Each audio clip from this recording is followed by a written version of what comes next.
Hi, my name is Alexis Cannon, and this is my self-image speech for Introduction to Speech, and this is my audience.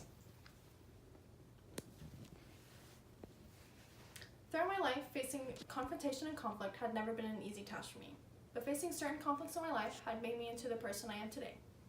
Without these trying times in my life, I would never learn the importance of self-love and standing up for myself. Constantly living in fear of letting others down, making choices that ultimately make me happier has allowed me to develop a deep understanding of who I am and who I desire to be. Standing up for myself, my wants in life, and my happiness had never been easy in my early life, but finally coming to the realization that my happiness comes first, the way I'm able to take on different conflicts in my life has changed me for the better. As someone who is mostly introverted and reserved, standing up for myself and what I wanted had never been easy. But finally learning that I had to fight for what I thought was best for me and putting my own needs first helped me achieve the confidence I needed to make a change in my life for the better. During my freshman year in high school, I had to make a very tough decision to leave a sport I had loved for many years, volleyball, to better both my mental health and my academics.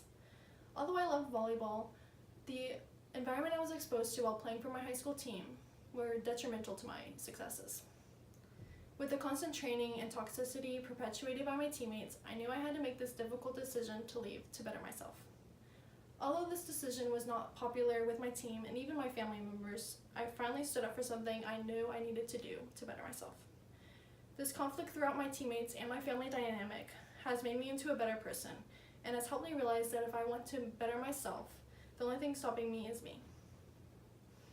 Although this experience of not backing down to others was a difficult feat for me, it not only helped me begin to value my wants, but allowed me to understand that if I did not stand up for what I wanted in life, I would not be happy. Another example of a time I had stood up for what I wanted in life was when I met someone online who I had a deep connection with and who I wanted to pursue a relationship with. Like many parents, the idea of their daughter contacting someone online is absolutely terrifying. Despite my cautions, my family did everything in their power to put me down about my relationship and even seized contact from him. I understood their concerns and did everything I could to ease my family's worries. Normally, months of conflict within my family would destroy me and I would have given up, but I knew it was going to make me happy, and I decided that my happiness is far more important than the criticism of others, even if it's coming from my family. After months of this ongoing problem, my family finally accepted my relationship. After almost 4 years long distance, my boyfriend and I now live together and are starting our lives. If I had not stood up for what I wanted in this situation, I would not have my best friend and my partner in my life today. After discovering my newfound confidence when it comes to standing up for something I had wanted, I still found it very difficult to stand up for others when they were treated unfairly. This final story explains how I utilized my new experiences of standing up to others to protect a friend. My best friend at the time had been going through a rough patch in her life. Although I was there for her, I found it difficult to stand up for her when others tried to put her down. As someone who hates confrontation, ignoring and brushing aside situations such as these were almost second nature to me. Through my past experiences, I realized I was not the same person I once was, who would sit by idly, watching others put not only myself, but others down. I decided I could not sit back and listen to others say things about someone who I loved that put her down and were untrue. I went out of my comfort zone and confronted my peers who were hurting my friend, all while gaining more self-respect and learning that I do not have to sit back and watch anyone, not only my friends, be treated unfairly. These 3 stories have directly influenced how I react in situations that I feel are a form of injustice, not only to myself, but to others.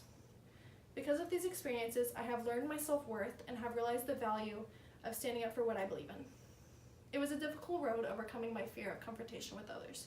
When it comes to something I'm passionate and care deeply about, I have learned it is better for me and even others if I speak out against these injustices. Without these 3 experiences in my life, I would never gain the knowledge of how important it is to stand up for what is right and what I believe in, even if it is unpopular. Although these 3 examples of learning to stand up for myself are personal stories, they can be applied to any other situation for someone who desires to overcome their fear of standing up against others. There is no easy way to learn to get out of your comfort zone, but constantly overlooking your own needs and what you believe to be is right only to please others is no way to live. Thank you.